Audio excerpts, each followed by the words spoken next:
நமோ ஹிமாலயா. ப்ரெசண்ட்டில் இருக்கிறது அவ்வளோ கஷ்டமா? ஆமாம், கொஞ்சம் கஷ்டம்தான். என்ன பண்ணுறது? ஆனால் ப்ராக்டிஸ் பண்ணணும். சரி, ஏன் ப்ரெசண்ட்டில் இருக்க சொல்கிறோம்? அதையாவது யோசிச்சு பார்த்தீங்களா? ஏன் ப்ரெசண்ட்டில் இருக்க சொல்கிறோன்னா, நீங்கள் பாஸ்டில் நீங்கள் அதுவே யோசிச்சு உங்களை நீங்களே அழுத்திக்கிறீங்க, வேதனைப்படுறீங்க, ஃபீல் பண்ணுறீங்க. பார்க்குறோம்ல, கோவிலுக்கு போகிறீங்க, எந்த கோவில், எந்த ரிலீஜனாக இருக்கட்டும், நீங்கள் ப்ரே பண்ணுறீங்க. நீங்கள் என்ன வேண்டுறீங்க? எனக்கு இப்படி இருக்குது, அப்படி இருக்குது, இறைவா இதை கொடுத்துருப்பா, அதை கொடுத்துருப்பா, நீ என்னத்தை கொடுத்த அப்படின்றது அங்கே கேள்வி கேட்பாங்க. நம்மளுக்கு அதுக்கும் தெரியாது. சரி, இத்தனை பேர் கிளம்பி சொல்கிறாங்களே, ஒரு படம் ரிலீஸ்க்கு இத்தனை பேர் audio launch, video launch, sorry அது என்னது, மூவி லான்ச்சா, இந்த லான்ச் அந்த லான்ச்சுன்னு சொல்லி எல்லாத்துக்குமே போகிறாங்க. அதை நிறைய பேர் ஆதரிக்கிறீங்க, தப்பு சொல்லலை. நைஸ், என்டர்டெயின்மெண்ட் கண்டிப்பாக வேணும் லைஃப்பில். அதுக்காக என்டர்டெயின்மெண்ட் இல்லாமல் எப்படி? நைஸ். அந்த மாதிரி இத்தனை பேர் சொல்லி கிளம்பி ஏதோ சொல்கிறாங்களே, கர்மான்னு சொல்கிறாங்க, தர்மான்னு சொல்கிறாங்க, தான தர்மங்கள் பண்ணி தொலைங்கன்னு சொல்கிறாங்க. ஆனாலும் இன்னமும் நம்ம 10 வருஷத்துக்கு முன்னாடி இருந்த மாதிரியே தான் நம்ம பண்ணுறோம். அதே கோவிலுக்கு போயிட்டு நம்மளுக்கு என்ன ஏதாவது பிரச்சனை இருக்குதோ, அதாவது பிரச்சனைனா என்ன, ஒரு மணி நேரத்துக்கு முன்னாடி ஏதாவது ஒன்று நடந்திருக்கும், இல்லை ஒரு மாதத்துக்கு முன்னாடி ஏதாவது ஒன்று நடந்திருக்கும். அதை நினச்சி இப்போ நீங்கள் ஃபீல் பண்ணி அது ஒரு விஷயம் கிடச்சிட்டா அவங்களுக்கு ஃபீல் நல்லாயிருக்கும் அப்படின்னா நீங்கள் அதை ப்ரே பண்ணுறீங்க. இல்லைன்னா இப்படி ஆயிடுச்சு அப்படி ஆயிடுச்சுன்னு சொல்லி அங்கேயும் போய் புலம்புறீங்க. இப்போலாம் ஃபுல்லாக ரொம்ப கமர்ஷியலாக இருக்க மாதிரி இருக்குது. இந்த அதாவது நம்ம போய் கோவிலெல்லாம் நம்ம போகிறோம் அப்படின்னா, அங்கே போய் நீங்கள் உட்காந்து பார்த்தீங்கன்னா தெரியும், யாராவது பார்த்தா கோவிலுக்கு கும்புற மாதிரி யாராவது வர்றாங்களா? வரலாம், ரொம்ப கம்மி, ரொம்ப ரொம்ப ரொம்ப ரொம்ப கம்மி. அதுக்காக உங்களை நான் ட்ரெஸ் பண்ணக்கூடாது, எதுக்கு இப்படிலாம் போட்டு போகிறீங்க அப்படின்னு நான் சொல்ல. பார்க்குறவங்களுக்கும் மனக்கட்டுப்பாடு இல்லை, நீங்கள் என்ன போட்டிருக்கீங்க அப்படின்றது போகிறாங்க. உங்களுக்கும் அது இல்லை, இதெல்லாம் ஒன்றும் இல்லை, நம்ம இறைவனை பார்க்க போயிட்டுருக்கோம் அப்படின்ற தன்மை உங்களுக்கும் இல்லை. ஏதோ கல்யாணத்துக்கு போகிற மாதிரி கிளம்பிக்கிட்டு போகிறீங்க. புரியல எனக்கு. இதெல்லாம் ரொம்ப விசித்திரமாக இருக்குது. அது அப்போல்லாம் யாரோ ஒருத்தர் 2 பேர் இல்லை ஒரு 10 பேர் வேணால் ஒரு கையளவு செட் ஆஃப் பீப்புள் தான் இந்த மாதிரி பண்ணுவாங்க.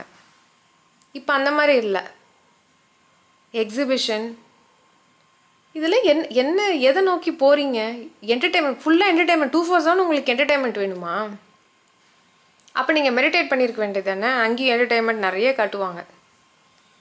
அதெல்லாம் முடியாது. அது எதுக்கு? அது என்ன சும்மா கண்ணை மூடி உட்கார்றது? அது வேஸ்ட்டு. அது வேஸ்ட்டா? உங்களால் ப்ரெசண்ட்டில் இருக்கவே முடியல. ஏதோ ஒரு சோர்ஸ் ஆஃப் என்டர்டெயின்மெண்ட் உங்களுக்கு தேடிக்கிட்டே இருக்கீங்க. என்ன தான் தேடுறீங்க தெரியாது. கோவிலுக்கு போகிற மாதிரி தயவு செஞ்சு கொஞ்சமாச்சும் போங்க. நீங்கள் எப்படி வேணாலும் எடுத்துக்கோங்க. உங்களை பார்த்து இன்னொருத்தர் பார்த்து அது ஏங்குறாங்கன்னு வச்சுக்கோங்களேன். சே இன்கேஸ் நீங்கள் ஒரு டைமண்ட் நெக்லஸோ இல்லை டைமண்ட் பிரேஸ்லைட், எல்லாரையும் சேர்த்தா நான் சொல்கிறேன், மேல் ஃபீமேல் எல்லாமே. ஏன்னா இப்போ எல்லோரும் தான் செயின் போடுறாங்க, எல்லோரும் தான் ரிங் போடுறாங்க, வேறு என்னது, எல்லோரும் தான் பிரேஸ்லைட் போடுறாங்க, ஏதோ ஒன்று எல்லோரும் போடுறாங்க. அதனால் நீங்கள் உங்கள் ஸ்டேட்டஸ் காமிச்சிக்கிறதுக்கு இதெல்லாம் நைஸ். ஆனால் ஒன்று சொல்கிறேன், யாராவது ஒருத்தர் அதை பார்த்து அது ஏங்குறாங்கன்னா இது தேவையில்லாதது உங்களுக்கு. அப்புறம் கண் திருஷ்டி ஆகிவிட்டது, இதாகிடுச்சு அதாகிடுச்சுன்னா உங்களை யார் இந்த மாதிரி பண்ண சொன்னது? ஒன்றும் பண்ணாத ப்ரொடெக்ட் பண்ணுறதுக்கும் நம்மளுக்கு தெரியல, பண்ணாமல் இருக்கிறதுக்கும் தோண மாட்டேங்குது. கல்யாணத்துக்கு போகிற மாதிரியே தான் நான் கிளம்பி போவேன். உங்களை பார்த்து உங்கள் பிள்ளைங்களும் நாளைக்கு வளர்ந்து போகிறப்போ இதே மாதிரியே தான். இதெல்லாம் எங்கேருந்து வருது? உங்கள் ஆன்சஸ்டர்ஸ்லேருந்து வருது. உங்களுக்கு நீங்களே இறைவன் பார்க்க போகிறோம், எப்படி இருக்கணும் அதுன்றது உங்களுக்கு தெரியல. நீங்கள் எப்படி உங்கள் பிள்ளைங்களுக்கு சொல்லி தருவீங்க? போக வேண்டியது, அந்த கூட்டத்தோடு போக வேண்டியது, போகும்போதும் ஏதாவது இந்த கதை அந்த கதை ரொம்ப நேரம். இப்போது வந்து சில கோவிலெல்லாம் பார்த்தீங்கன்னா முக்கியமான நாட்கள் பார்த்திங்கன்னா ரொம்ப நேரம் ஆகும். அப்போ இந்த கதை அந்த கதைன்னு சொல்லி பேசிகிட்டு இருக்க வேண்டியது. நாலு சொந்தக்காரங்க ஒன்று கூடினாங்கன்னா கோவிலுக்குள்ளே நடக்கிற விஷயத்த நான் சொல்லிகிட்டு இருக்கேன். அப்பயும் போய் கடவுள் பற்றி பேசி யாரையுமே நீங்கள் அந்தளவுக்கு பார்க்கவே முடியாது. இப்போ ஒரு விஷயம் நம்ம எவ்வளோ ஒன்று பார்க்குறோன்னா, ஓகே இதோட வரலாறு என்ன, இவங்களோட சக்தி என்ன, இவங்க யார் யாரோட மிங்கிள், இது என்ன கதை, அந்த இதெல்லாம் நம்ம பார்க்குறதே கிடையாது. அங்கேயும் போய் ஒரு ஊர் கதையை பேச வேண்டியது. அப்புறம் போய் ஏதாவது விற்பாங்க, அது சாப்பிட வேண்டியது. எக்ஸிபிஷன், அப்புறம் பொருள் காட்சி, அப்புறம் ஷாப்பிங், அங்கேயும் இங்கேயும் குட்டி குட்டி கடைகள் இருக்கும். அவங்களுக்கு ஒரு வியாபாரம் கொடுத்துட்டு நீங்கள் வந்துடுவீங்க. அப்புறம் கொஞ்ச நாள் கழித்து ஏதாவது ஒரு இஷ்யூ லேண்ட் ஆகும். அப்போ சொல்லுவீங்க, நான் எப்படி தெரியுமா, நான் இந்த கூட்டத்தில் கூட போய் நான் இறைவா உன்னை நான் பார்க்க வந்தேன், ஆனால் நீ எனக்கு இப்படி பிரச்சனை கொடுத்துட்டியே. நீ என்னையை பார்க்க வந்தியா இல்லை வேறு ஏதோ பண்ண வந்தியா? நீ என்னை பார்க்க வந்திருந்தீன்னா நான் உனக்கு இதை கொடுத்துருக்க மாட்டேன். கொடுத்துருந்தாலும் உனக்கு நான் ஹேண்டில் பண்ணுறதுக்கு சொல்யூஷனோடு சேர்த்து இலவச இணைப்பு மாதிரி உனக்கு நான் கொடுத்துருப்பேன் அப்படின்னு அவர் சொல்வார். ஏன் உங்களுக்கு இதெல்லாம் வரல? ஏன் இலவச இணைப்பு உங்களுக்கு வரவே இல்லை? ஏன் பிரச்சனையிலே தத்தளிக்கிறீங்க? ஏன்னா உங்களுக்கே எப்படி இருக்கணும்னு தெரியல.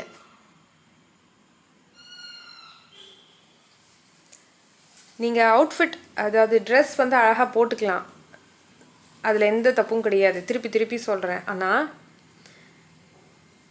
நீங்கள் உங்களே செல்ஃப் அனாலிசிஸ் பண்ணி பாருங்கள். நான் சொல்கிறது உங்களுக்கு தப்பாக தெரியுதா இல்லையோ, அதை ஏன்னா நீங்கள் தப்பாக எடுத்துக்கிட்டாலும் ஒரு இதுவும் கிடையாது எனக்கு. நீங்கள் ஏதோ கொஞ்சம் ட்ரான்ஸ்ஃபார்ம் ஆனால் ரொம்ப நல்லது. அது உங்களுக்கு ரொம்ப ரொம்ப நல்லது. இப்போ தெரியாது. இந்த ஃபிசிக்கல் ஃபார்மில் இருக்கிறனால தான் நீங்கள் வந்து ட்ரெஸ் போட்டுட்ருக்கீங்க, நகை போட்டுட்டு போயிட்டுருக்கீங்க, ஜாலியாக போயிட்டு வந்துட்டுருக்கீங்கல்ல. இந்த ஃபிசிக்கல் ஃபார்ம் வந்து எடுத்துட்டாங்கன்னு வச்சுக்கோங்க, அப்புறம் தெரியும். இருக்கும் போதே அதுக்கு தான் முழிச்சுக்கோங்கன்னு சொல்கிறது. That is call spiritual awakening. தயவு செஞ்சு நம்புங்க. இதை ஃபுல்லாக மாயாக்குள்ளே உட்காந்துக்கிட்டு நீங்கள் நான் நெக்லஸ் போட்டிருக்கேன், நான் வளையல் எவ்வளோ போட்டிருக்கேன் தெரியுமான்னு இந்த மாதிரி போய் போஸ்டிங் பண்ணிட்டு இந்த மாதிரி பண்ணுறதை விட்டுட்டு இறைவனை நோக்கி பயணம் பண்ணுங்க. இறைவனை தேடுங்க, இறைவனை பற்றி பேசுங்க. கோவிலுக்குள்ளேயும் உட்காந்துக்கிட்டு வேறு கதையை பேசுகிறதுக்கு ஏன் இதை பேச மாட்டீங்க? நீங்களே போகிறது எப்பயோ தான், அதுலேயும் ஊர் கதை. உங்களை பார்த்து பிள்ளைங்க என்ன பண்ணுவாங்க? அவங்க ஓரமாக போய் விளையாடிட்டுருப்பாங்க. இதில் பல இது வேறு. யாரை சொல்கிறதுன்னு எனக்கு தெரியல. நீங்களே கொஞ்சம் கூட மாறலன்னா பின்னாடி வர சங்கதிகள் எப்படி மாறும்? இன்னும் ஒஸ்ட்டாக தான் போவாங்க.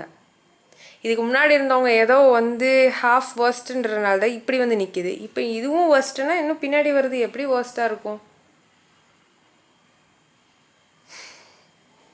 ப்ரெசண்ட்டில் இருக்க ட்ரை பண்ணுங்கள். ஏன் ப்ரெசண்ட்டில் இருக்க ட்ரை பண்ணுங்கன்னு சொல்கிறதுனா இதுதான். நீங்கள் என்னன்றதோ நீங்கள் உணர்ந்துருவீங்க. அதுக்கப்புறம் இதெல்லாம் உங்களுக்கு தேவையே படாது. அப்படியே நீங்கள் போட்டுட்டு போனாலும் சரி, இது ஒன்றுமே இல்லை அப்படின்ற ஒரு அந்த வியூ பாயிண்ட், அந்த மைண்ட் செட் உங்களுக்கு உள்ளே வந்து ஆழமாக இறங்கிரும். அப்புறம் நீங்களே யோசிப்பீங்க, ஓகே இந்த இடத்துக்கு நம்ம இப்படி போகணுன்னு ஒன்றும் அவசியம் இல்லை, அதுக்குன்னு வேறு இடங்கள் இருக்கிறது, அங்கே நீங்கள் போய் போட்டுக்கோங்க, நான் அங்கே ஒன்றும் தப்பு சொல்லியே. பட் இங்கே எதுக்கு இப்படி நீங்கள் போகிறது? 1008 பிரச்சனை இருக்குது. அப்படியே அந்த இறைவன் அந்த சிலையை பார்த்த உடனே உங்களுக்கு வந்து ஆட்டோமேட்டிக்காக ஒரு எஃப்எம் மாதிரி ஓடுதா இல்லையா? ஓடுதில்லை. அப்புறம் எதுக்கு இந்த பில்டப்? தேவையில்லை. அங்கே என்ன நம்ம என்ன இன்டர்வியூவாக எடுக்கிறாங்க? நல்லா கரெக்டாக ட்ரெஸ் பண்ணி போனாதான்ப்பா. நீ 4 விலையில் வந்துட்டு நீ டைமண்டில் போட்டிருந்தா உனக்கு இம்மிடியட்டாக நான் சொல்யூஷன் கொடுப்பேன். கிடையாது. உங்களால் அந்த 4 விலையில் கலட்டி யாருக்காவது கொடுக்க முடியுமா? அதுதான் இங்கே game. Sending you all love and light. Namo Himalaya.